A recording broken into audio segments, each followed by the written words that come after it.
Nagasena.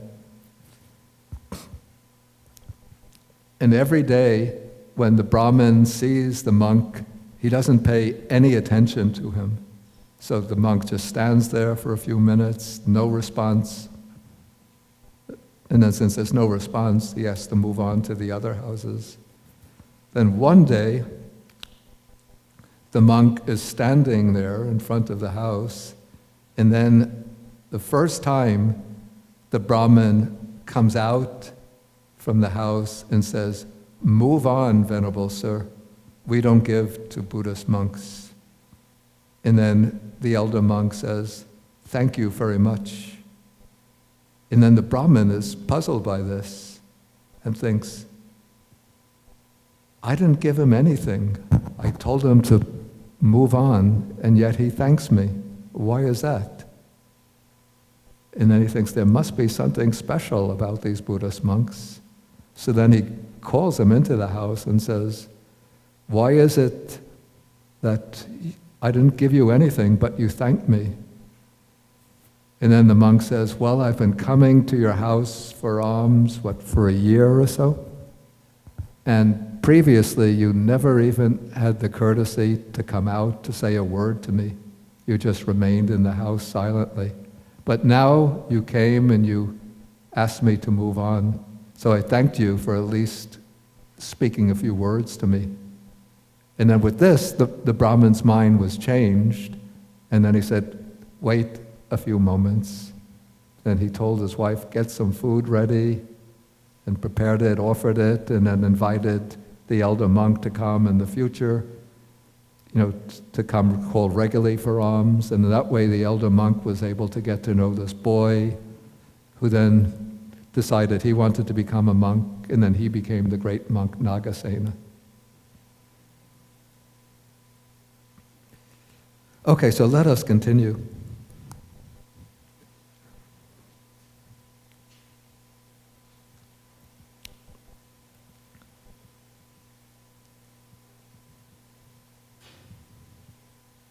Okay, so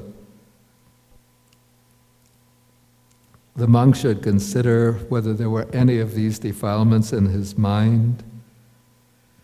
Okay, so then reviewing his own mind, if he knows on the path by which I went to the village for alms, or in the place where I wandered for alms, or on the path by which I returned from the alms round, there was desire, lust, hate, delusion, aversion in my mind regarding forms cognizable by the eye, then he should make an effort to abandon those evil, I think that's too strong a word, I'll call them just bad, unwholesome states. But if by reviewing he knows that there was no desire, lust, hate, and so on, then he can abide happy and glad, training day and night in wholesome states. Okay, so this shows a monk who's still in the stage of training. Obviously, this is not an arahat, but excuse me. But this is a training of the mind in order to purify the mind, I would say, in order to prepare it, maybe in the long run, for the attainment that will result in the fruit of arhatship.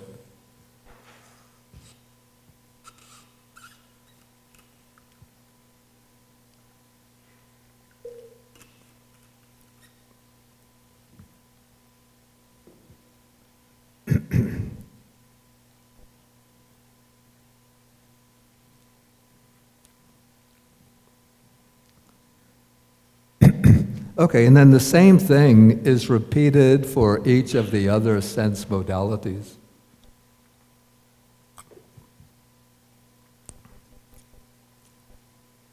So with regard to sounds, regard to odors, regard to tastes, which one is unlikely to obtain taste unless people on the alms rounds invite you to sit. Sometimes they do this actually. They invite one to sit down, and then, apart from offering the regular food, they'll say, would you like a cup of tea? And then they'll prepare some tea, or sometimes a cup of what they call kanji. It's the rice porridge.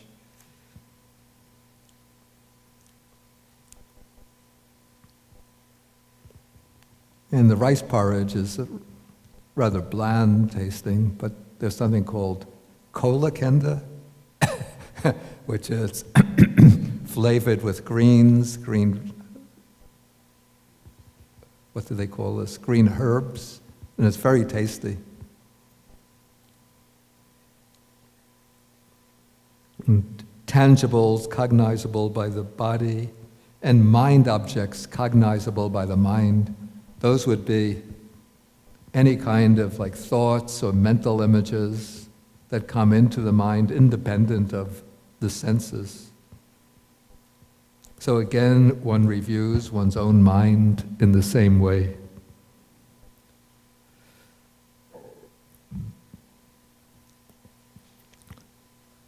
Okay, so that takes us through the 6 sense modalities. And I read Bhikkhu Analayo has a comparison of this Pali version of the sutta with its parallel. There's a parallel in the Sangyuktagama. It's actually the parallel or the counterpart to the Pali Sangyutta Nikaya. And this is the parallel preserved in Chinese translation. And that version ends here. And this suggests, this is a point that Venerable Analayo makes, that it could be that the more archaic form of the sutta ended here, and that the later sections were added, by the reciters in order to create a fuller sutta. But anyway, I like the fuller version because it seems to add what I would call systematic elements. And so we can see a scheme emerging in these additional sections. Okay, so now the Buddha says, you see, these sections up through paragraph 8, those are all really concerned with the alms round. And so those fit the title of the sutta. But these additional sections are no longer concerned with the alms round, but with other aspects of training. Okay, so now in section 9 we have that the monk should consider thus are the 5 chords of sensual pleasure abandoned by me.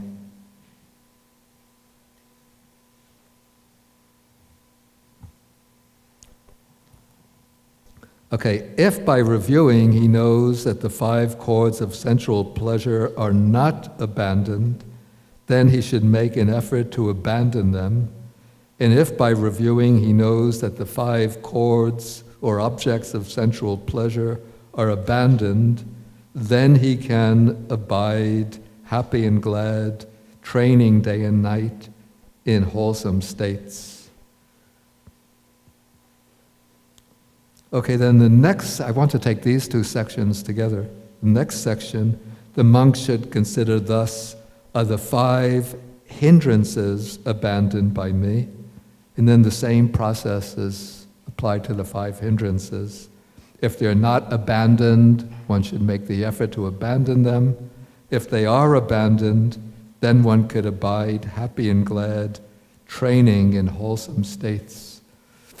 Okay, now it seems to me that these 2 sections are concerned with the development of samadhi, particularly the jhanas. And the reason why I say this is because if we take the formula for the first jhana, for example, we find it Sutta 27,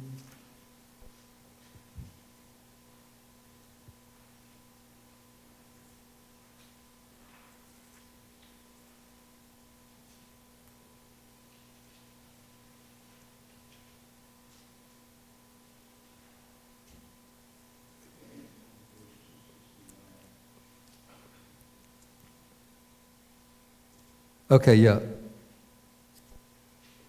Somebody said page 69? No, it begins on page 260. Yeah, but it's, the passage that I have in mind is, we could say that it starts on page 274.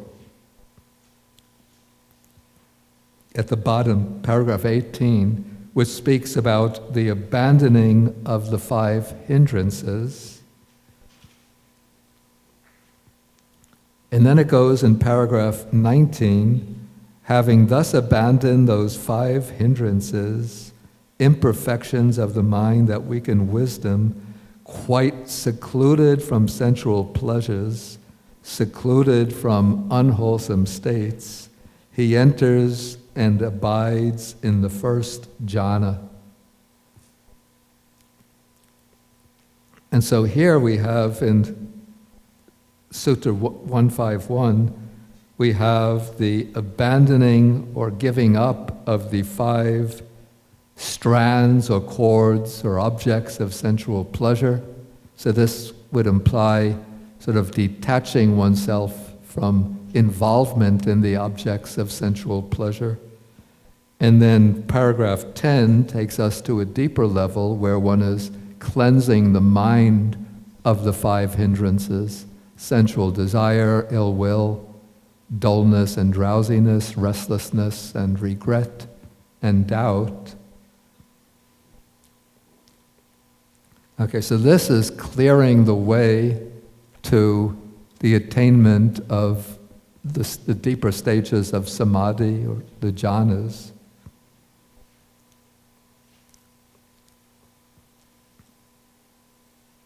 Okay, then the next section, this is paragraph 11, says, are the 5 aggregates subject to clinging fully understood by me? And the full understanding of the 5 aggregates, that takes place, the way I understand the term, that takes place with the attainment of arhatship. But in order to reach the full understanding of the 5 aggregates, one has to begin with insight meditation. And so that means one has to see into the impermanence, the unsatisfactory nature, the selfless nature of the 5 aggregates. And so, even if one knows that the 5 aggregates have not been fully understood, that means that one is not in arhat. One still has to begin, walking that path to full understanding by developing the insight into the 5 aggregates.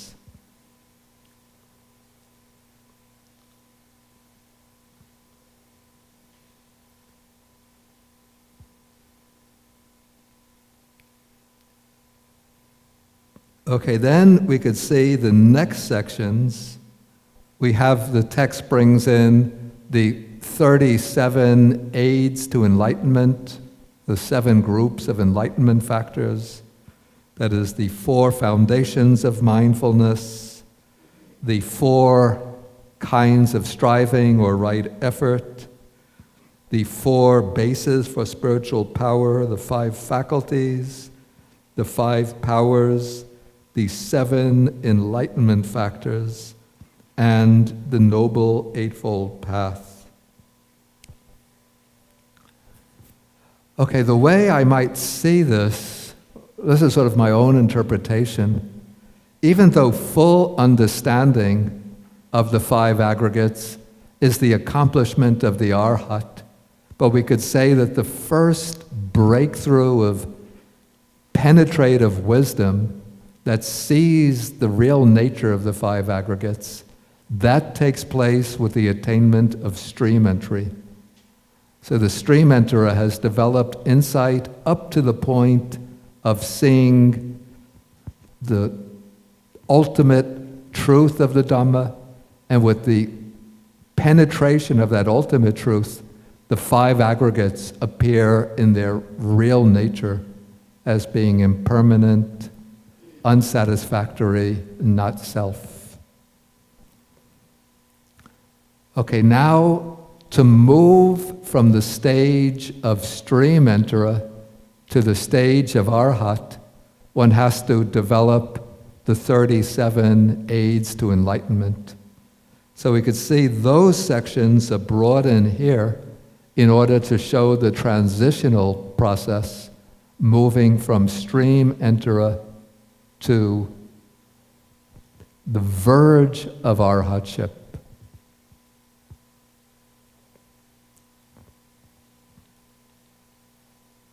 Okay, then to bring the attainment of arhatship, we could see the next section comes in. That is serenity and insight, samatha and vipassana. Of course, samatha and vipassana, serenity and insight have to be developed throughout this whole process of cultivation. But we could say that they're brought in here because at this point, they have to be brought into balance and brought to a certain pitch of perfection.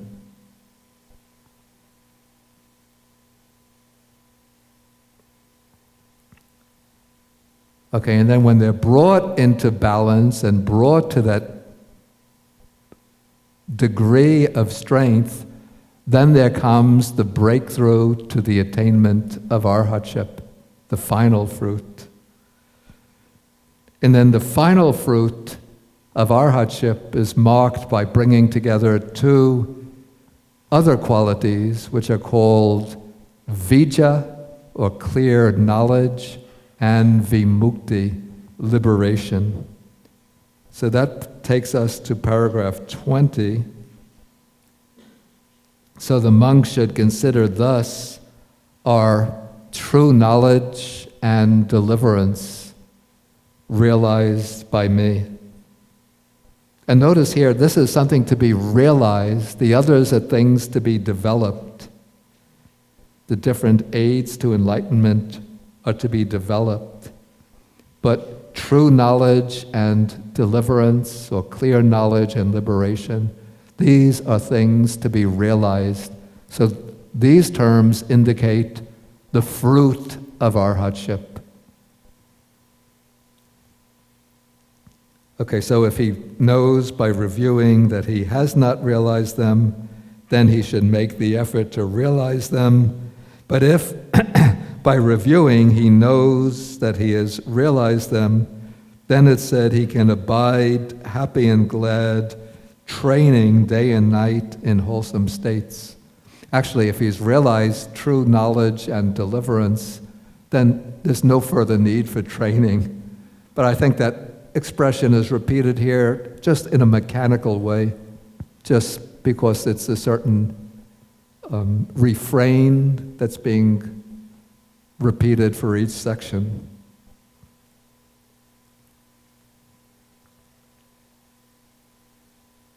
Okay, and then apparently by achieving this true knowledge and liberation, though no further mention has been made in the rest of the sutta about the abiding in emptiness, but by realizing this clear knowledge and liberation, then one is able to abide in emptiness.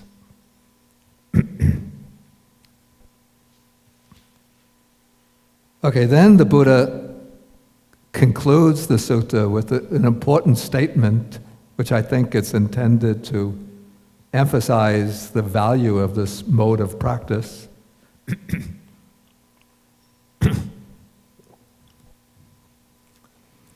He says, whatever, suddenly I'm getting this phlegm in the throat, I don't know.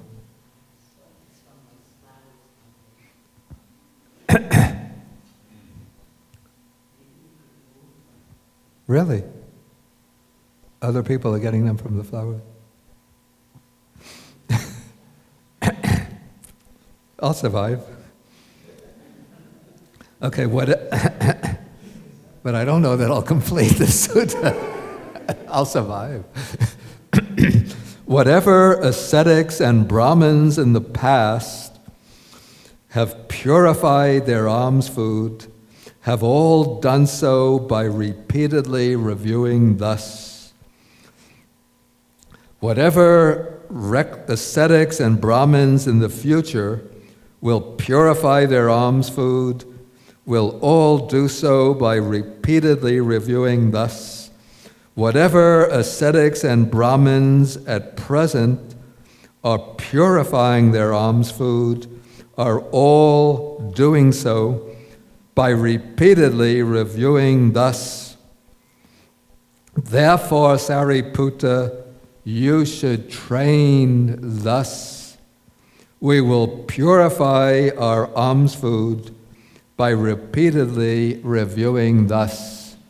Actually, Sāriputta is already, presumably at this point, an arahat, so he doesn't actually have to train. But probably the Buddha is saying this, so he's speaking to Sāriputta.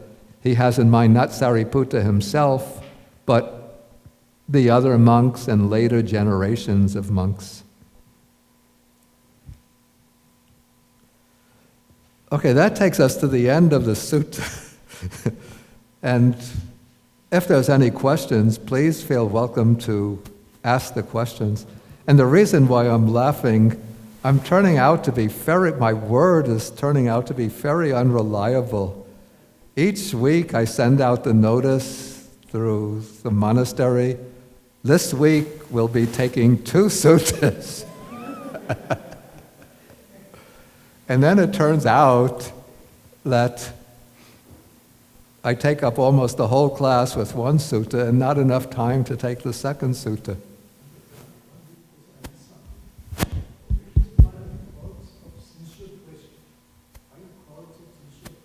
Wait, you take the microphone. The 5 chords of sensual pleasure. Yeah. They talk about the 5 hindrances, I know what they are. But the 5 chords of sensual pleasure, the term chords, what exactly is that? Yeah, it's the Pali word.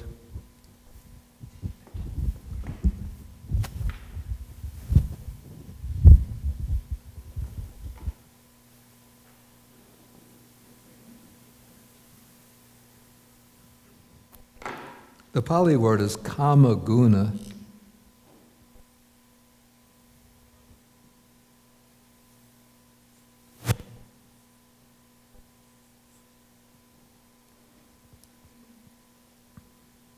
Yeah, kama is sensual desire or sensual pleasure. Then guna, the word guna is used in many senses. Here, the way it's explained or defined in the suttas, don't take the English word chord too literally. I don't know why, I think Nyanamoli used the word chord. Yeah, I don't know why he used that. But it said, there are some suttas that define kama guna. Let's see, sutta number 13, we get the definition of 13.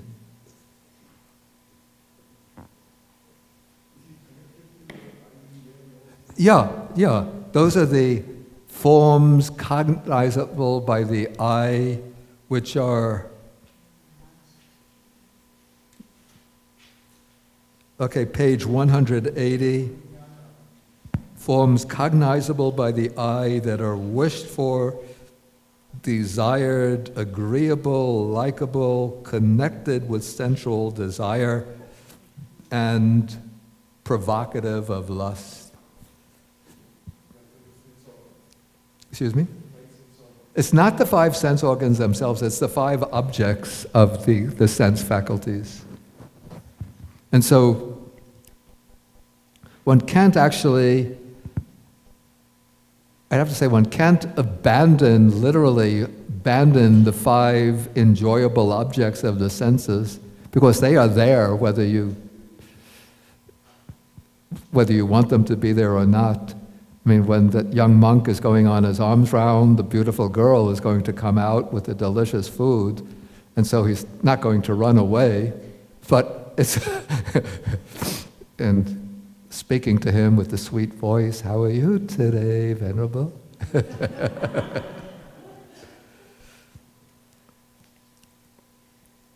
But basically, I think what is meant is that controlling the tendency of the mind to run out to those enjoyable objects of the senses, and then to become fixated upon them.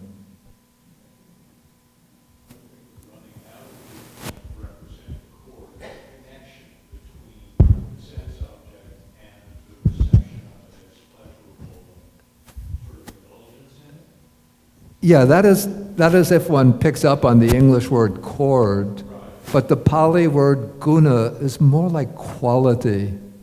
So we could say the sensual qualities, but it's referring basically to pleasant objects of the five senses.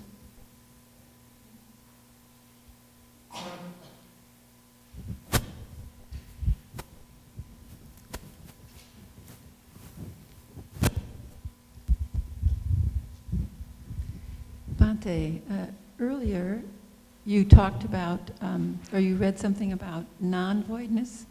About? Non-voidness. And something single, a singleness. Did I hear that right? And I wondered if that was related to duality and non-duality. Non-voidness. Yeah. Oh, I see, non-voidness. I was just reading a passage from that sutta, and it's not speaking about non-duality in any philosophical sense, but rather these are modes of training the mind in order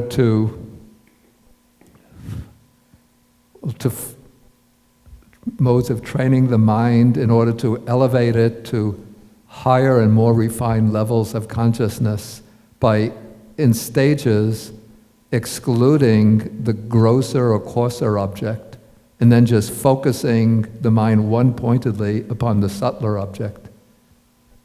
But I was just quoting that passage from an earlier sutta that we examined, just to bring out a particular way in which the word sunyata, or emptiness, is used in the text. Thank you, Bhante.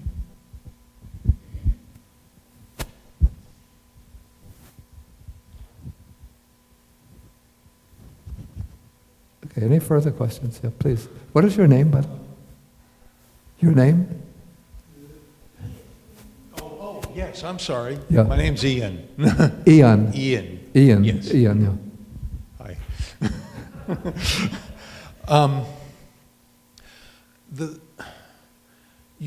I trust you're sure that once one attains arahantship, Yeah. there is no further training to be done.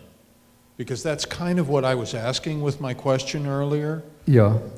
Whether there is further training to be done, whether it's something you kind of have to practice and maintain. And the fact that it recurs here those couple of times, true knowledge and deliverance are realized by me, he can abide happy and glad, training day and night, and thus you should train Sāriputta. Yeah, I think that, again, that this is just what I would call a mechanical repetition of a formula. Because the arhat, you see, those who are on the lower stages of the path are called seka, which means one in training, or a trainee.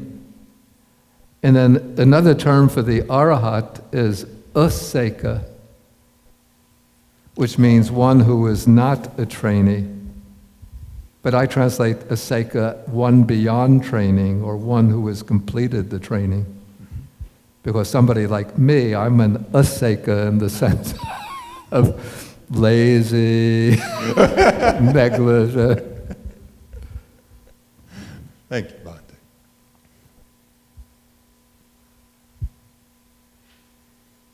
Any further questions?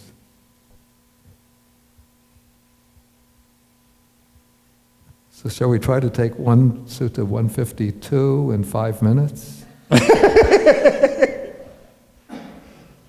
it a really short sutta? It's short, it's a little complicated, so... No, I don't think I could do it in 5 minutes. No further questions. Oh, good. The question is, What are the four contexts of emptiness again? Psychological, ontological, phenomenal, and the fourth one is? Okay. What I call psychological, and that is referring to the aspect of the mind being empty or void of lust, hatred, and delusion. The ontological refers to the contemplation of things as being empty of a self or anything belonging to a self. And that's the ontological. Then what I call the phenomenological, that is the kind illustrated in Sutta 121, the shorter discourse on emptiness. And that is the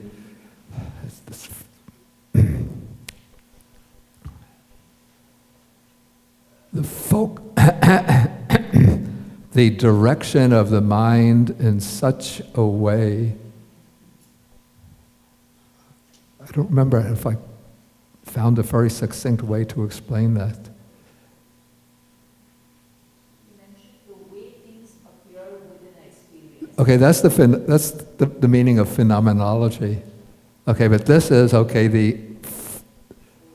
the direction of attention in such a way that one excludes from it or empties the mind of successively coarser objects of experience in order to focus it on successively subtler objects of experience. And then the fourth context is this context of the three kinds of samadhi, which I call the meditative context, where we have the signless or markless concentration, the wishless, desireless concentration, and the emptiness concentration.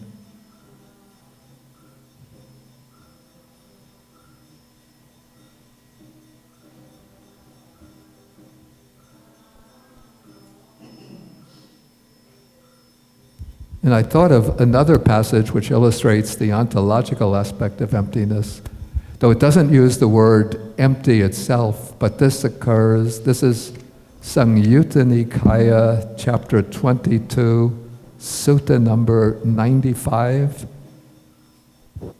In this sutta, the Buddha and the monks, they're dwelling on the banks of the river Ganges, and then a lump of foam comes flowing down the river, and then the Buddha points to the lump of foam, and he says that you look at this lump of foam, when you look at it from a distance, it looks solid and substantial, but when you examine it closely, you see that it is hollow, void, you could say empty, though the text doesn't use the word sunya. And then he says, in the same way, material form or rupa appears to be solid and substantial, but when you examine it with wisdom, it's hollow and empty. And then he says, feeling, in the same way, it's like bubbles, water bubbles on the surface of water. They look solid and substantial, but they just break up and vanish. In the same way, feeling breaks up and vanishes. And then a mirage that appears on the horizon appears real, substantial, like the mirage of water when you're driving down the road on a sunny day. But when you pass that mirage, there's nothing there. And that is like perception. And then the trunk of a banana tree appears to be solid and substantial, but when you cut it down and look for the hardwood inside, there's nothing. It's just rolls upon rolls upon rolls. And that is like the mental formations, the sankharas. And then the illusion created by a magician, the illusion of, apparently the Indian magicians were able to create illusions of elephants and horses and palaces. But when you examine them closely, you find that there's nothing there. And that is like consciousness. Okay, Edwin had a question. Well, now that you bring that up quickly, in science they explain that when you hit the floor, you're actually hitting, nothing. You're actually hitting space because it's all atoms. So Yeah. it's all actually just energy. But then my question was, it's note 1351. Although the arahant who has realized true knowledge and deliverance has no need for further training. But then again, he goes on to say he continues to cultivate serenity, insight in order to enter into the bliss of the jhanas, the fruition attainment of the arahantship and cessation of perception and feeling. Yeah. But I don't know, I've seen a little contradiction unless I'm misunderstanding it. That if he gets true knowledge and deliverance has no need for further training, then why is he still training further? It doesn't, he continues to cultivate serenity, so where is his training stop and where does it begin? There's a little competition taking Yeah, I'm place. sorry.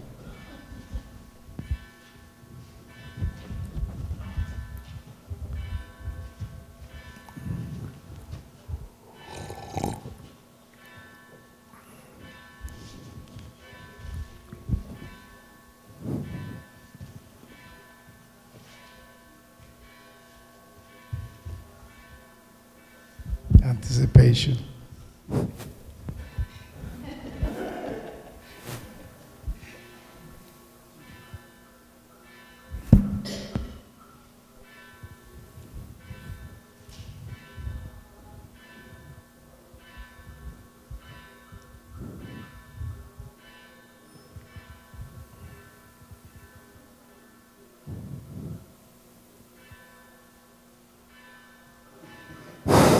Give up. Speak loudly. Yeah, I'm sorry. Yeah, okay. But then again, he states that there's no need for further training. Yeah. So where he stopped, and then when does he begins again, he states that he continues to cultivate serenity and insight. Yeah. I'm sure that he stopped somewhere to begin somewhere else, of course. But it seems contradicting to me. It's not really contradictory. Training, the word training suggests that there's still a goal that one hasn't yet attained, and one is practicing to realize that goal. Now, in the case of the Arhat, he's already achieved the final goal, so in that sense, there's nothing further to achieve. At his level, he stopped at that level already. He achieved that training. But then he continues into insight. Okay.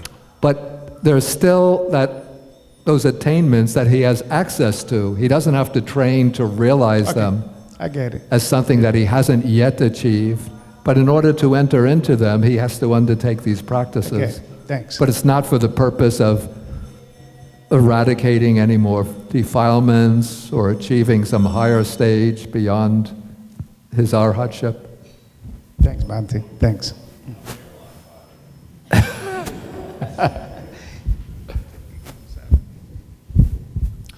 Bhante,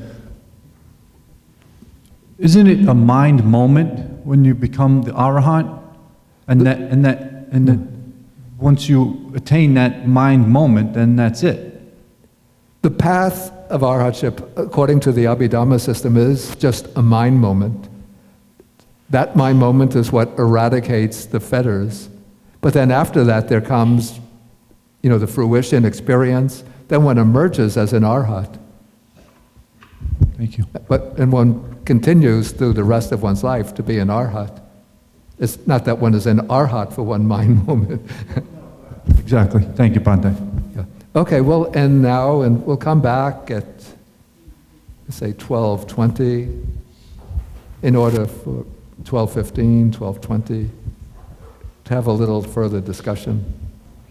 I really feel like a promise breaker,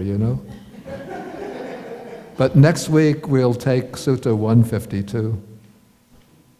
Even though it doesn't take that much time, we'll see. Maybe there are interesting things we could find in it. Like this sutta, I thought would take like about 20 minutes, and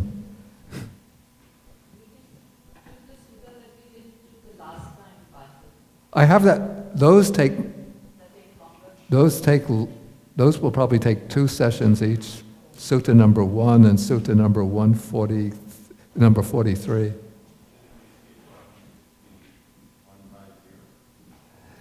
Oh, I see. Yeah, that doesn't take so much attention, but maybe if we have a little time next week, we'll take a look at it. Okay, so let us share the merits.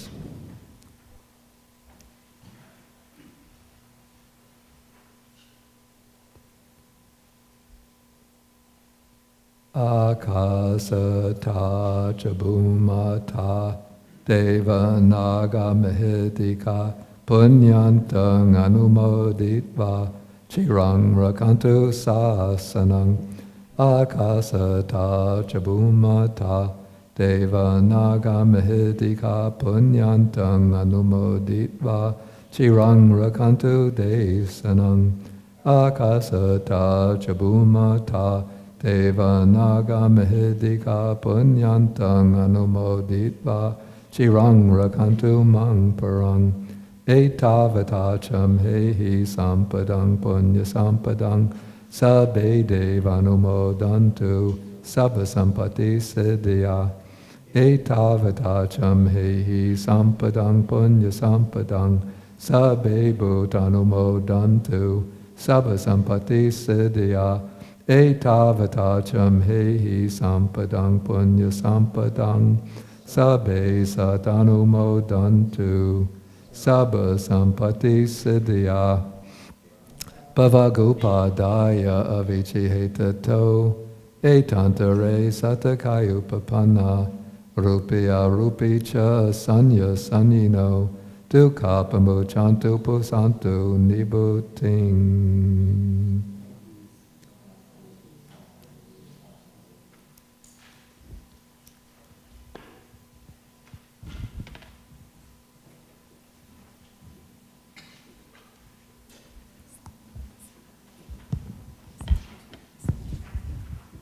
Wait.